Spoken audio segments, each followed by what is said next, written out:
Bakit nandito ka? Ha? Para pagkaisahan nyo na naman ako? Ha?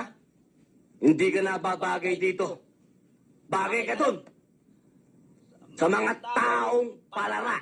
Sa mga taong nakahiga sa salapi.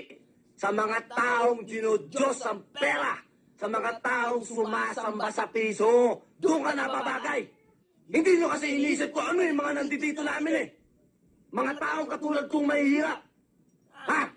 Wala kayo nasa isip kundi pera, pera, pera. Wala ka. Wala kayo sinabi. Wala kayo sinabi. Mga manhid kayo. Mga taong bato. Wala. Kayo mahihirap. Hindi niyo naman sinasabi ko anong nararamdaman ninyo eh. Kaya hindi namin kayo maintindihan. Puro naman kayo complaints eh. Complaints, complaints. Ilisa naman nila. Hoy, kung nagpunta ka rito para alipustay na naman ako, mabuti pa umalis ka na. Bumalik ka na rin sa palasyo ninyo. At hinihintay ka na ng mahal na hari, ng mga duki mo, at ng mga prinsipe mong tarantado minuto. Alam mo, Ben? Ikaw ang tao ang hirap ng kausap.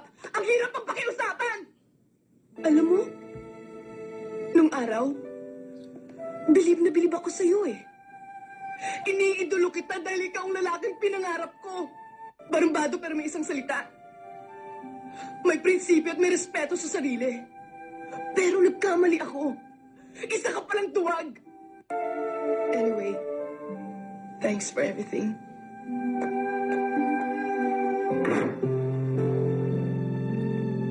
Bang! Mahal kita! Mahal kita! Anong klaseng pagmamahal? Parang kapatid na naman?